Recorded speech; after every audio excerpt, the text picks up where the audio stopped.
Ustaz kalau sekali pun panik, Yasin Sadaqallahul-Azim. Berhentilah jadi orang pemalih.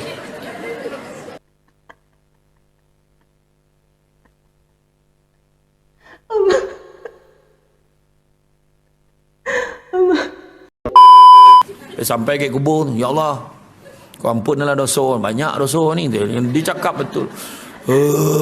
Berbunyi dalam kubur.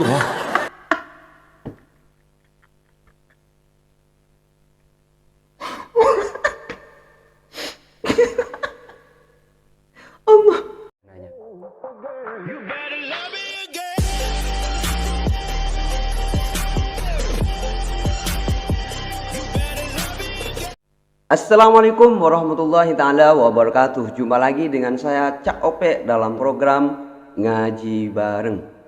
Apa kabar semuanya? Saya harap semuanya baik-baik saja dalam lindungan Allah Subhanahu wa taala.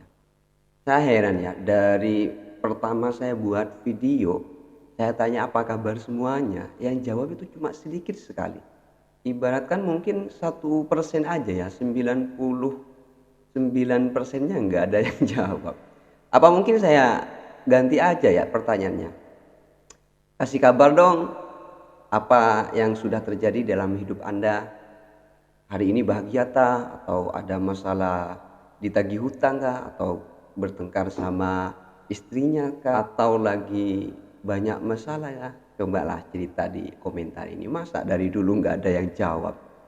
Saya pasti kalau video ini pasti banyak yang cerita kabarnya yang terjadi hari ini. Masya Allah, saya tunggu di komentar. Oke, saya percaya Anda pasti isi komentar. Soalnya dari pertama saya buat video, saya tanya apa kabar semuanya, nggak ada yang jawab loh. Jadi saya rubah kabarnya hari ini apa aja. Coba cerita dong di sini ya.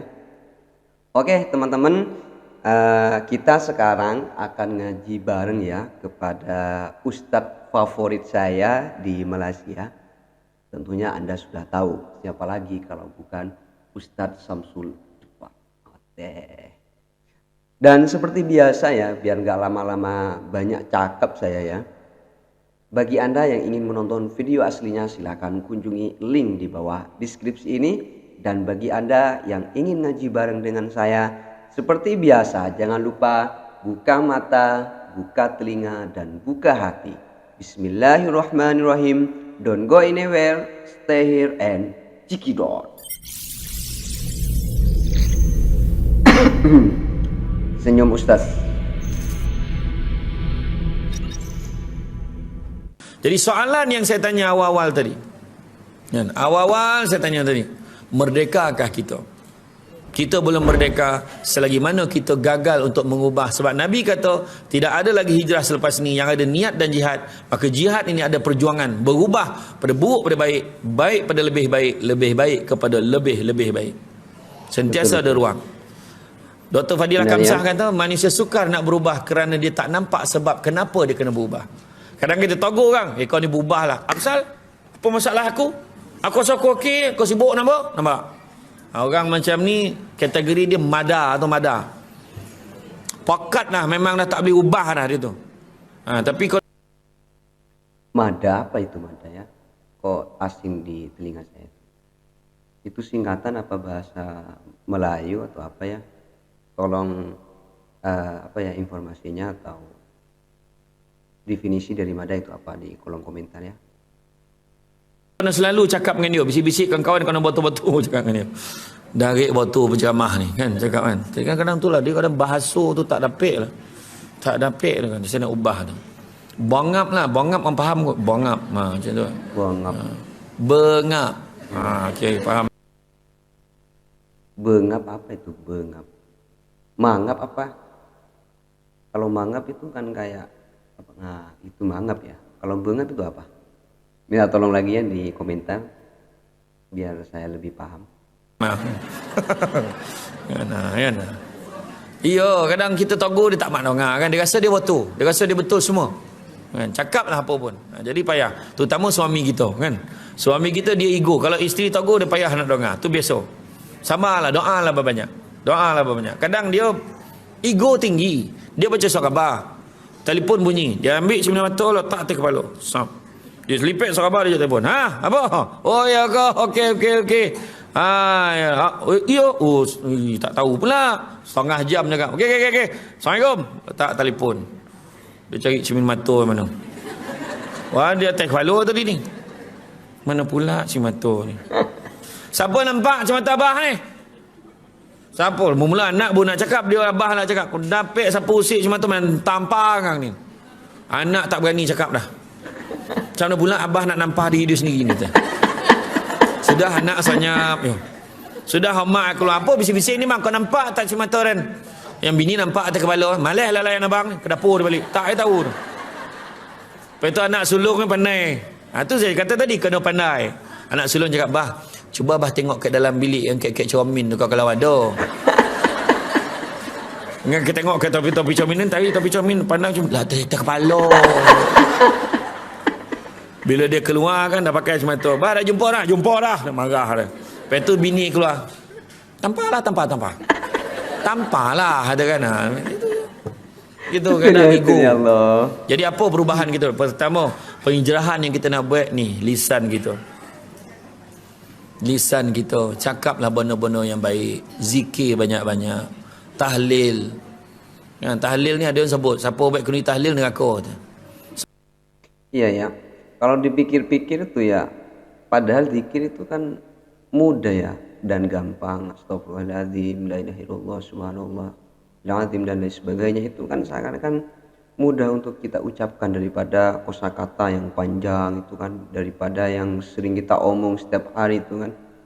Cuma anehnya zikir itu kok sulit untuk kita lafadzkan di mulut itu ya. Apakah mungkin karena memang dosa kita terlalu besar, atau mungkin memang kita seorang pemalas? Cuma yang jelas kalau saya pribadi nih ya, untuk selalu zikir apa itu agak sulit, kecuali kalau kita atau saya sendiri tuh pegang tasbih itu ya. Biasanya kalau pegang tasbih itu untuk zikir itu lebih mudah. Gak tahu kalau teman-teman bagaimana caranya untuk mudah untuk zikir, untuk selalu mengingat Allah itu. Mungkin setiap orang ya beda-beda ya. Cuma kalau yang saya rasa itu memang agak sulit. Padahal kalau dipikir-pikir mudah kan ya. Untuk zikir la ilaha illallah, astagfirullahaladzim, subhanallahil azim dan lain sebagainya, itu seakan-akan sulit untuk kita kerjakan padahal mudah. Ini pertanyaan apa ya yang sering muncul dalam diri saya. Tidak tahu kalau teman-teman, kasih tahu dong kalau misalnya ada cara untuk lebih mudah untuk kita berzikir kepada Allah Subhanahu wa taala di kolom komentar. Oke? Semalam ada pula yang share tahlil ni ikut kitab Hindu tu. Kan? Bangang ni kadang Malay cakap lah. Bangang. Tak, tahlil ni kena ingat. Bangang itu apa? Bangang. Enggak tahu saya. Zaman Nabi memang tak ada. Tetapi Nabi pesan liman kana yarjullaha wal yawmal akhir wa zakarullaha katsira. Siapa nakkan rahmat Allah dan nakkan hari akhirat, maka ingat Allah banyak-banyak. Jadi zikir itu memang Nabi buat. Jadi buatlah zikir, ingat Allah banyak-banyak. La ilaha illallah, la ilaha illallah, la ilaha illallah, la ilaha illallah. Tu tahlil nama tu. Kalau tuan-tuan pergi Seremban lah, pergi Keduri kat Seremban, tahlil, dia tak ada pendek dia, semua panjang. Dah hilang-hilang lutut kan baru nak. Ni yo, siapa dah pernah pergi Keduri kat Seremban tahlil lah tahulah macam mana. La ilaha illallah. Itulah sebab imam alang-alang kan kalau buat tahlil tu balun 1000. Wow. Dah hilang-hilang lutut tu. Biar ada berbaloi sikit, zikir panjang. Kalau sendiri baik kat rumah belum tentu dia no. Bila lama ni, la ilaha illallah, la ilaha illallah, la ilaha illallah, makin laju kan. La ilaha illallah. Mana seorang tu dah panik tu kan. Kan la ilaha illallah, hujung tu semua dah senyum. Hui, habis dah. Al-Fatihah dah senyum. Dah. Mana kejap ni nak makan. Dua pahala paling Bener ya. Apa yang dikatakan Ustaz itu juga terjadi di sini loh. Kalau awal-awal zikir itu kan la ilaha illallah, la ilaha illallah, mungkin khusyuk ya. Mereka tawadhuh dan lain sebagainya, mereka fokus. Cuma apabila zikirnya itu panjang, di tengah zikir itu biasanya ada jemaah aja ya kalau tahlil bersama itu la ilaha illallah. Semakin keras nadanya ya. Dan itu memang betul menandakan bahwa jemaah itu sudah mulai capek loh. Dan kalau ending dari zikir memang seperti itu, walaupun di sini la ilaha illallah Muhammadur Rasulullah dan sebagainya. Allahu Akbar. Ternyata sama ya. masuk akal juga, dan ini juga terjadi sering di sini. Puasa dalam kuning tahlil, pertama zikir, kedua makan. Iya, makan ni niat pula, keluarga ni niatkan untuk arwah ayah, untuk arwah mak yang baik tahlil tu, untuk keluarga, untuk arwah keluarga bagi pahala. Jadi jangan kesian, makan betul-betul. Kan? Tu sebab tahlil kena panjang zikir, panjang sikit. Iya, baru betul. Tu sebabnya kalau apa kan, ingat tak dulu pernah sahabat tanya Rasulullah, mak ayah dan ibu dan ayah aku dah tak ada, apa yang patut aku buat? Buat baik kepada kawan Allah yarham ni, Allah yarhamah, buat pada kawan baik arwah. Betul ya. Berarti saya melihat dari ceramah Ustaz Samsul Debat ini, kalau di Indonesia ini yang ada organisasi yang namanya NU ya. Biasanya masyarakat itu seperti tahlilan dan lain sebagainya itu. Cuma ada salah satu organisasi juga yang nggak suka seperti itu. Macam tuh nggak suka tahlil bersama, ada sedekah dan lain sebagainya itu.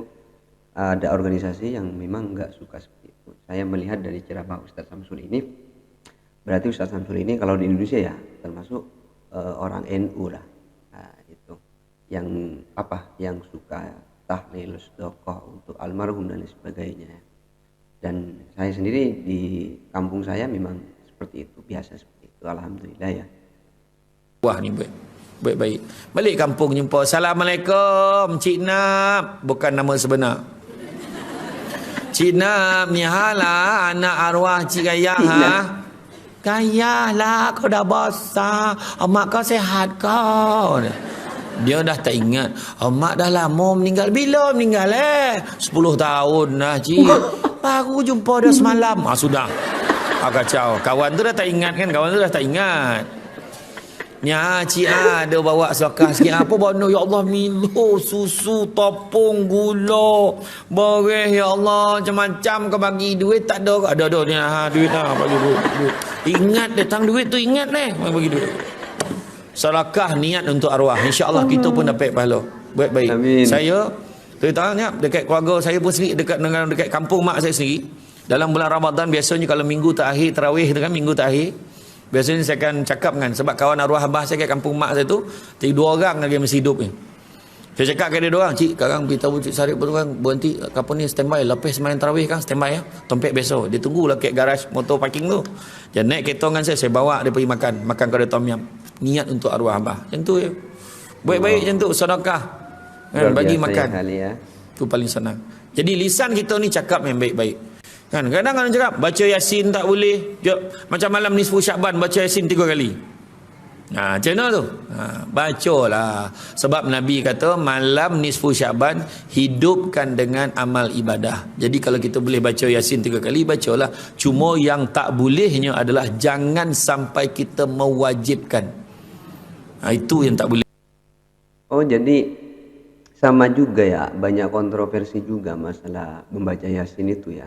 Di sini juga sama sih, cuma alhamdulillah kalau di sini di kampung saya itu pasti kalau malam nisfu Sa'ban itu ya biasa baca Yasin 3 kali secara bersama-sama. Bahkan di rumah saya sendiri banyak tetangga-tetangga loh yang datang ke sini juga dalam rangka membaca Yasin itu 3 kali. Masya Allah. Lepas itu ada kontroversi atau beda pendapat biasa ya. Yang penting kita tetap niatnya karena Allah dan sebagainya. Mesti 3 kali. Itu tak boleh. Tak terayol Ustaz 3 kali, baca 2 kali. 2 kali pun panik sekali. Ustaz kalau sekali pun panik, Yasin surah lazim. Berhentilah jadi orang pemalih.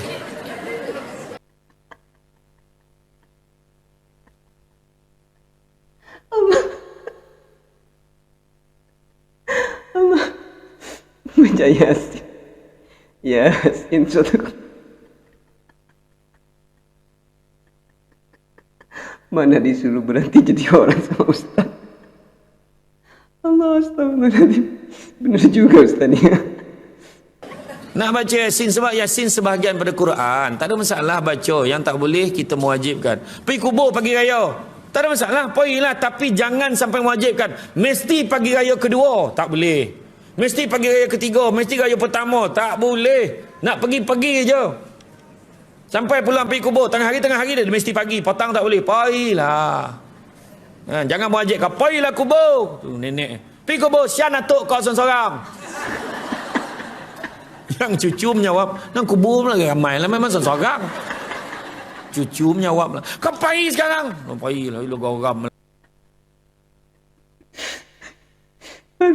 Ini cucunya cucu bangke. Allah, astagfirullahaladzim. Rame di kuburnya. Allah, cucunya ini lucu juga ya. Dan kita yang kena pergi, yang Wan pun tak pergi. Kata. Kita kenapa kita cucu macam mana dengar lah. Sampai ke kubur, ya Allah, kau ampunlah dosa, banyak dosa ni. Dia cakap betul. Berbunyi dalam kubur.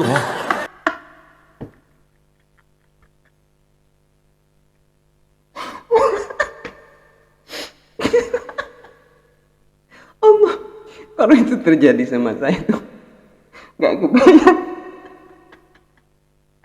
Allah, Ustaz, kenapa jadi gini nih? Allah, Ustaz. Berbunyi dah lah. Apa kau cakap? Ya Allah, kau ampunlah dosa atuk dia ni orang baik, ya Allah. Kasih. Tapi ini bukan kubur tok kau. Salah kubur boy. Kubur tok itu tempat lain. Dia tak nak pergi kubur kan. Itu semua lah tu. Sah lah. Pergi ke kubur. Bapak tak boleh cesin. Pergi kubur tak boleh cesin pula. Adalah perangai cakap tu. Pergi tak boleh cesin nak baca apa? Baca surat khabar. Baca lah. Fatihah ke sedekah apa yang patut baca. Macam-macam. Pergi kubur nanti tu mengikut amalan orang Yahudi. Cina semua pergi kubur, pergi jirat dah tu. Asal raya dia pergi, kita nak pergi lah. Tetapi kita pergi, yang membezakan adalah kita mengamalkan amalan-amalan kita. Kita sedekah Fatihah, kita bagi surah Al-Ikhlas, kita baca ayat kursi, kita doakan kesejahteraan roh ni. Itu beza Yang orang Yahudi ni pergi kubur lain, ni ratap-ratap. Bangunlah kau bang, Hindu bangkau betul mampu kau. Apa ranjat bangunlah dia kan. Tak apa bandoi, jangan orang tuan. Kita nak amal-amal insya-Allah. Jangan risau. Liman kana arjullaha wal yawmal akhir wa zakarallaha katsira. Siapa nak karamat Allah, nak hari akhirat, ingat Allah banyak. Lisan kita ni ganti dengan zikir, mengaji, belajar ngaji. Kan? Kemudian Nabi pesan bezakan rumah kamu dengan kuburan. Apa rumah jadi sunyi sepi, tak ada orang apa nak dikata. Sebab tak mengaji, paling tidak jadi imam kat rumah, adalah bacaan ayat suci Quran. Nampak nak lisan yang baik-baik. Tu sebab anak kita kan, sebab hantar dia supaya dapat lisan yang baik. Kalau adalah anak seorang kita Al-Hafiz, Allahu Akbar. Bayangkan cucu kau hantar seorang Hafiz. Dapat seorang yang Al-Hafiz, dia ada kota 10 orang ahli keluarga dia boleh selamatkan pada neraka akhirat. Ini merupakan apa ya? Salah satu keinginan terbesar saya ya. Soalnya apa ya? Saya itu sudah enggak hafid ya, sudah apa ya? Enggak menghafalkan Quran. Jadi saya pengen banget di antara keluarga saya sendiri loh. Ada yang hafid Quran, baik itu ponakan atau siapa? Pokoknya ada di antara famili saya pengen banget ada yang hafid, atau mungkin kelak kalau saya misalnya sudah punya istri ya dan punya anak, saya pengen banget itu anak saya itu menghafalkan Al-Quran atau menjadi ahli Quran. Masya Allah, saya pengen banget. Makanya kadang saya itu sering nangis loh ketika ada acara di televisi masih anak-anak sudah hafal Quran, itu saya terharu, saya sering nangis kalau lihat kayak gitu. Soalnya saya pengen banget seperti itu. Semoga terkabulkan ya suatu saat nanti. Semoga saya juga punya keluarga ataupun anak saya sendiri menjadi ahli Al-Quran. Begitupun juga Anda, amin ya. Ya hafal Quran dalam kepala Tuan, saya itu bulan puasa, saya kena jadi imam tarawih sampai malam. Sebab malam lain tak dapat kan, sibuk dia ceramah. Jadi malam yang last tu saya bawa satu imam daripada Ampang untuk jadi imam kat kampung mak saya. Pertama kali bawa imam luar. Bila bawa imam daripada Ampang tu, sebab dulu masa saya ceramah tu, lepas isyak tu masa isyak tu budak tu baca sedap betul. Saya ingat imam sampai imam 5, rupa-rupa anak AJK, budak tahfiz 17 tahun, sedap baca Bila bawa sampai ke kampung mak saya, dia bawa tarawih tu kan, ya Allah, mengeletek-letek nyawa orang belakang dia tak sadap. Faham nak ngerti macam-macam tu. Contoh lah sadap betul lah baca Yo. Maafkanlah bahasa saya kan macam tu lah. Tapi memang sadap baca ya Allah. Rakaat pertama lain Fatihah lagu dia. Rakaat kedua lain lagu Fatihah, rakaat ketiga lain lagu Fatihah dia. Pertama kali orang kampung saya komplain, pendek nak baca tu. Selama ni heboh dia panjang. Tak terasa panjang baca budak tu sebab baca sadap. Betul ya, saya sendiri juga merasakan loh, ketika imam itu suaranya bagus, bacaan Al-Qur'annya itu bagus, saya merasa itu sholatnya lebih khusyuk dan lebih lebih menikmati, sehingga walaupun lama bacaannya itu terasa terasa sebentar gitu loh. Dan contoh aja ketika kita lihat sholat-sholat di Mekah itu kan, saya dulu sebelum berangkat ke Mekah itu, nanti kalau sholat di Mekah lama gimana ya, sampai pikir itu kan. Jujur saya orangnya juga agak males sih kalau urusan ibadah ya. Cuma ketika nyampe di sana, saya terbawa dengan suasana, imamnya bacaannya bagus, jadi walaupun lama itu saya menikmati dan saya merasa sebentar gitu lah. Apakah juga teman-teman merasa seperti itu ya? Kalau saya sih memang seperti itu. Allahu Akbar ya. Lepas tu saya tanya mak langsung tak ada gagap langsung, tak ada betul lah, memang okey lah tadi. Rupa-rupanya tahun lepas dah biasa jadi imam, dijemput jadi imam di Istana Negara. Allah. Adalah orang kampung cakap, ya Allah sajuk parut emak Tak ada mana kau sajuk parut tu kambung tu. Sajuk hati pun betul. Sajuk hati kan, mau betul sajuk hati emak macam tu lah. Tak habis sajuk parut. Kambung ya sajuk parut. Kan alhamdulillah. Mana ada macam ni alhamdulillah, mana ada. Tak ada. Kan? Tu dia. Mengaji. Masya Allah. Alhamdulillah ya, kita sudah mengikuti program ngaji bareng ini sampai selesai ya. Terima kasih bagi Anda yang sudah ikut program ngaji bareng sampai selesai. Semoga apa-apa yang sudah disampaikan oleh Ustadz Samsul Debat tadi bisa kita amalkan ya. Baik kita menjaga lisan, pentingnya menjaga lisan ini luar biasa sekali ya. Makanya lisan itu sangat berbahaya sekali apabila kita tidak kontrol.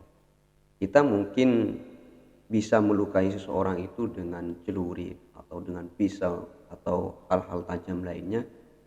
Mungkin itu cepat sembuh karena mudah diobati. Cuma apabila kita menyakiti hati orang lain dengan ucapan kita, itu yang sulit itu yang sulit diobati. Terus ingat kata-kata yang kita keluar yang enggak senonoh atau yang enggak pantas kepada teman kita. Kenapa? Karena lisan itu bisa lebih tajam daripada pisau. Makanya Ustadz Samsul tadi itu pentingnya menjaga lisan itu juga sangat penting sekali, dan saya juga banyak belajar tentang pentingnya menjaga lisan ini. Dulu itu saya itu orangnya suka ngomong ya, suka bacot lah, bahasa kasarnya anak di sini ya. Dari itu banyak masalah-masalah terjadi dalam hidup saya. Banyak loh anak-anak yang itu nggak suka pada saya. Banyak anak-anak itu yang awalnya akrab dengan saya, yang awalnya itu berteman dengan saya, gara-gara saya banyak bacot dan suka mengikuti hal yang bukan permasalahan saya, akhirnya lambat laun teman-teman saya itu banyak menghindar. Cuma alhamdulillah Allah itu memberikan saya hidayah ya untuk selalu introspeksi diri dalam kehidupan saya. Saya itu usahakan setiap harinya itu introspeksi apa yang sudah saya perbuat, ada keliruan apa saya sama dia. Bahkan kalau ada teman itu yang sikapnya lain kepada saya itu langsung introspeksi. Saya itu sama dia punya masalah apa ya? Saya sudah berbuat apa ya? Apakah kata-kata saya itu menyakiti dia, ataupun apakah kata-kata saya itu sudah sudah membuat dia sakit hati dan lain sebagainya. Maka dari itu, berangkat dari pelajaran itu, alhamdulillah sedikit demi sedikit saya sudah mulai mengontrol perkataan saya. Saya usahakan bagaimana supaya lisan saya tidak menyakiti orang-orang di sekitar saya, dan semoga ini tetap berlangsung selamanya. Begitupun dengan Anda yang mungkin bisa menjadikan bahan introspeksi diri, walaupun saya bercerita atau cakap panjang sampai saat ini, semoga ini bermanfaat untuk Anda ya. Kenapa? Karena memang betul lisan ini sangat berbahaya sekali. Dan semoga apa-apa ilmu yang sudah disampaikan oleh Ustadz Syamsul itu dari tadi dalam masalah apapun, masalah membaca Yasin, masalah ziarah kubur dan lain sebagainya, kita juga mengambil hikmah dan manfaat dari apa-apa yang sudah beliau sampaikan. Terlepas bonus untuk kita semua ya, dari tadi kita sudah, terutama saya sendiri, dibuat ngakak oleh beliau. Masya Allah, memang ciri khas beliau ya, pasti dalam ceramahnya ada ngakaknya ya, itu yang saya suka lagi. Oke, saya kira sudah cukup panjang ya cakap saya pada kesempatan kali ini. Saya kira cukup ngaji bareng pada kesempatan kali ini. Mohon maaf apabila ada kesalahan. Ihdinas siratal mustaqim. Wassalamualaikum warahmatullahi taala wabarakatuh.